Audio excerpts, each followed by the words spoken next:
Bertemu kembali dalam cerita jam ini bersama saya Naila Huda, dan Mahkamah Tinggi Kuala Lumpur hari ini memerintahkan Datin Sri Rosmah Mansor untuk membela diri atas 3 pertuduhan rasuah yang dikenakan terhadapnya bersabit projek tenaga solar bagi 369 sekolah di pedalaman Sarawak. Hakim Muhammad Zaini Mazlan membuat keputusan itu selepas mendapati pihak pendakwaan berjaya membuktikan kes prima facie terhadap isteri bekas Perdana Menteri itu, dan Rosmah memilih untuk memberi keterangan secara bersumpah dengan pihak pendakwaan diberikan peluang untuk menyoalnya semasa pemeriksaan balas. Dan isteri bekas Perdana Menteri ini berdepan satu pertuduhan meminta 187.5 juta ringgit dan dua pertuduhan menerima rasuah berjumlah 6.5 juta ringgit daripada bekas pengarah urusan JPEC Holdings Saidi Abang Samsudin. Dan itu antara perinciannya kes yang berlaku dalam mahkamah hari ini. Dan kami juga mendapatkan reaksi daripada peguam yang mewakili Datin Sri Rosmah Mansor, Datuk Jagjit Singh, yang memberitahu bahawa anak guamnya itu kecewa dengan keputusan mahkamah hari ini, dan kita nak dengarkan sedikit apa kata-kata Datuk Jagjit Singh tadi. She didn't talk of anything. How did she feel? She was frankly upset and distressed. We had to come to remove all the stress.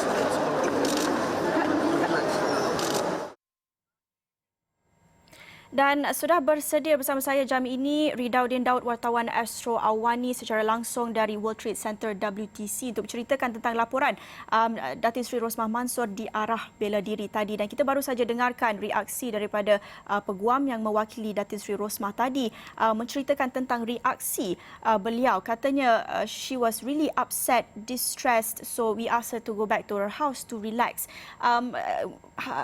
Ridauddin sendiri berada dalam mahkamah tadi, mungkin dapat melihat sendiri reaksi ataupun merasakan suasana dalam mahkamah ketika keputusan itu ditentukan tadi. Bagaimana agaknya suasana itu, boleh ceritakan kepada penonton kita? Baik, terima kasih Naila. Apa yang saya boleh kongsikan sebenarnya, mungkin disebabkan perintah Kuala Pergerakan, setiap wartawan tidak lagi dibenarkan masuk ke dalam mahkamah, bilik mahkamah seperti mana yang berlaku sebelum ini. Jadi kami disediakan satu bilik yang dipanggil sebagai bilik video link untuk kami melihat sendiri apakah yang berlaku di mahkamah. Yang boleh saya kongsikan, dalam satu bilik itu agak besar, boleh memuatkan sehingga 30 orang, sebelum ini 20 orang, dan ada juga polis bantuan yang menjaga di bahagian luar, dan disediakan speaker dan juga TV kecil untuk kami. Dan di TV tersebut ada 4 kamera, saya fikir, yang memang memaparkan skrin. Semuanya kecil-kecil saja. Saya fikir mungkin dalam memang agak kecil lah untuk kita melihat. Jadi saya sebenarnya tidak boleh menceritakan apa yang berlaku sebab kita masih lagi tidak berada di dalam mahkamah. Tapi apa yang saya boleh kongsikan sebenarnya daripada video kecil itu pun sebenarnya kita boleh melihat reaksi. Walaupun bukan secara depan-depan dan bukan lebih dekat, tapi kita boleh lihat. Tapi apa yang boleh dikatakan, mungkin benar apa yang peguam beliau katakan bahawa Datin Sri Rosmah Mansor kecewa dan mungkin juga stres. Yalah, kalau kita pun di tempat beliau, pastinya kita akan berasa tertekan dan kecewa selepas berapa lama daripada Mac 2018 mengikuti kes ini, dan akhirnya pada Februari 2021, kira-kira hampir 3 tahun, keputusannya adalah beliau perlu membela diri. Jadi pastinya ia akan membawa kepada proceeding atau proses yang mungkin juga akan mengambil masa bertahun-tahun. Jadi saya fikir kalau saya di tempat beliau, saya juga akan berasa tertekan, mungkin kecewa dan sebagainya. Tapi apa yang boleh saya lihat, boleh katakan daripada apa yang saya lihat daripada visual yang di video link, bilik video link itu, saya boleh katakan sebaik sahaja keputusan dibacakan, saya boleh katakan Datin Sri Rosmah Mansor kelihatan agak tenang, tidak pula nampak gerak badannya nampak seperti tidak selesa atau sebagainya. Dan Datuk Seri Najib yang berada di belakang beliau juga kelihatan tenang, dan juga selepas semuanya selesai, mereka sempat berbincang. Kita tidak dapat dengar apa yang dibincangkan, tapi daripada visual tu boleh kita nampak mereka sedang berbincang. Dan mungkin dari situ adalah mungkin nampak sedikit tegang kerana mungkin masing-masing ingin berfikir apakah yang boleh dilakukan selepas ini. Dan apabila di luar juga keadaan muka semakin tegang apabila ramai media berkumpul. Dan mungkin itulah antara perkara yang membuatkan Datin Sri Rosmah mungkin kecewa dan juga tertekan dengan apa yang berlaku. Tapi boleh saya katakan berdasarkan pemerhatian saya di dalam bilik video link, boleh dikatakan, pada pandangan saya boleh dikatakan Datin Sri Rosmah agak tenang, tidak nampak pun beliau begitu tertekan. Tapi mungkin peguam yang lebih dekat mungkin lebih tahu apa yang berlaku kepada anak guamnya, Naila. Seperti yang Ridauddin katakan tadi, selain daripada Datuk Seri Rosman Mansor turut hadir bekas Perdana Menteri Datuk Seri Najib Tun Razak yang katanya dilihat agak tenang. Pastinya kehadiran kedua-dua pasangan ini menghantar satu mesej ataupun simbol, satu persepsi yang agak kuat kalau kita lihat secara imejnya kan. Jadi bagi Ridauddin sendiri, bagaimana kita nak rumuskan kehadiran Najib Razak sendiri tadi, apa agaknya mesej yang cuba disampaikan untuk kita rumuskan dari sudut persepsi dalam media ini? Baik, Nela, kalau mengikutkan persepsi dari media, mungkin kita tidak begitu mainkan persepsi kerana kita tahu Datuk Seri Najib dari dulu memang selalu menyokong atau berada di belakang isterinya dan juga isterinya juga selalu berada di belakang Datuk Seri Najib. Tapi apa yang saya boleh katakan sebenarnya ini berdasarkan pemerhatian dan mungkin juga pengamatan saya. Boleh dikatakan saya pernah mengikuti program Datuk Seri Najib dan juga Datuk Seri Rosman Mansor sebelum ini di beberapa lokasi. Tapi apa yang saya boleh katakan sebenarnya, mungkin ini sesuatu yang agak mungkin melebih-lebih, tapi saya boleh katakan sebenarnya cinta antara mereka dua sebenarnya memang agak kuat sebenarnya. Daripada awal, mereka tidak datang sekali. Datuk Rosman datang dalam 9.15 pagi dan Najib lebih kurang 7 minit, saya tepat je 9.22 pagi.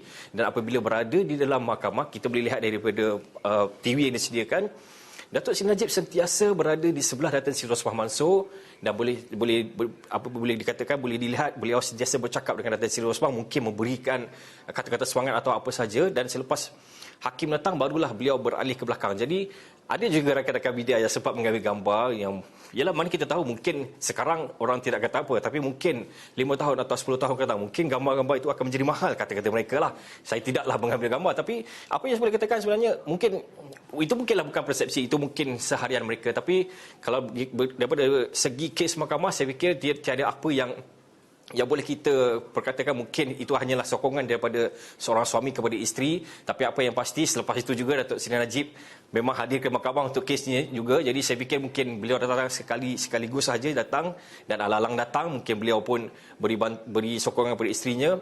Tapi itulah saya boleh katakan sebenarnya memang saya agak kagum dan agak boleh katakan agak terharu apabila melihat bagaimana utuhnya mereka dalam susah begitu. Dalam senang sudah pasti mereka bersama, dalam susah begitu Datuk Seri Muhammad Najib sentiasa berada bersebelahan Datuk Seri Rosman Mansor. Jadi itu perkara yang saya fikir boleh dipuji dan sangat dibanggakan ialah. Cukup teliti pemerhatian Ridauddin dapat menganalisa juga hubungan mereka itu. Kita nak fahami juga dari sudut perincian kesnya, apa sebenarnya signifikan keputusan yang kita saksikan di mahkamah ini dan apa yang kita boleh jangkakan selepas ini pula, Ridauddin. Baik, selepas Datuk Seri Rosman memilih untuk membuat perakuan sumpah daripada kanang saksi dan juga ada pendakwaan. Jadi saya fikir selepas ini mungkin akan berlaku lebih banyak, dan seperti apa yang mungkin kita dah dibacakan sebentar tadi, sebenarnya sudah ditetapkan 9 hari sebenarnya untuk tarikh pembelaan, iaitu pada 9, 10, 15, 16, 17, 22 dan 23 Jun serta 12 dan 15 Julai nanti. Jadi daripada situ kita boleh lihat mungkin akan berlakunya, mungkin seperti yang Datuk Jajik Sin beritahu, beliau mungkin akan panggil 5 ataupun 6 saksi. Jadi mungkin kita akan melihat, kita tidak tahu lagi siapa saksinya, tapi saya pasti ini pastinya akan menjadi satu lagi tumpuan kerana kita tidak tahu apakah hasil ataupun keputusan ini. Walaupun ada cakap-cakap, macam-macam cakap di belakang, ada yang kata perlu kena, ada yang kata tidak perlu, ada yang kata adil, ada yang kata tidak adil, itu kita serahkan kepada mahkamah kerana mereka lebih arif. Tapi apa yang saya boleh jangkakan, ia akan menjadi satu pembicaraan yang kita harapkan boleh selesaikan dalam 9 hari itu. Tapi kalau mungkin disambung, jadi saya rasa ia akan menjadi satu pembicaraan yang pastinya akan memanggil beberapa saksi yang mungkin bernama besar. Pastinya juga akan ada keluar lagi beberapa perkara yang mungkin kita tidak pernah dengar sebelum ini. Mungkin juga akan ada beberapa fakta yang mungkin sebelum ini tiada dan kali ini mungkin didedahkan. Jadi saya fikir itu antara yang mungkin akan berlaku, dan pastinya ia akan menjadi tumpuan. Dan 9 hari itu pastinya hari apabila ditetapkan tarikh untuk keputusan, pastinya sekali lagi situasi yang anda lihat pada hari ini, pada pagi tadi, mungkin akan berlaku lagi, dan kali ini dijangkakan mungkin lebih ramai. Pagi tadi boleh ada, mungkin ada penyokong, saya tidak berani kata tiada, mungkin ada, tapi saya tidak dapat pastikan siapakah mereka. Namun selepas ini mungkin akan ada lagi, sekiranya keputusan kes ini mungkin akan lebih ramai penyokong dan mungkin akan lebih hiruk pikuk mungkin lah. Baik, terima kasih Ridaudin Daud. Cukup telitilah pemerhatian dapat menggambarkan juga suasana dalam bilik pemerhatian di mahkamah itu juga dan dapat melihat menganalisa hubungan yang kita dapat saksikan di perkarangan mahkamah tadi antara Datuk Seri Najib Razak dan juga Datin Seri Rosmah Mansor. Dan kita akan terus mengikuti perkembangan kes ini yang pastinya juga selaras dengan kempen Rasuah Busters yang digerakkan beberapa organisasi media ketika ini. Dan laporan lanjut mengenai kes ini anda boleh ikuti di astroawani.com dan juga pastinya dalam Awani 7.45 malam ini. Dan sekian saja daripada saya, Nala Huda, dalam cerita jam ini. Salam hormat.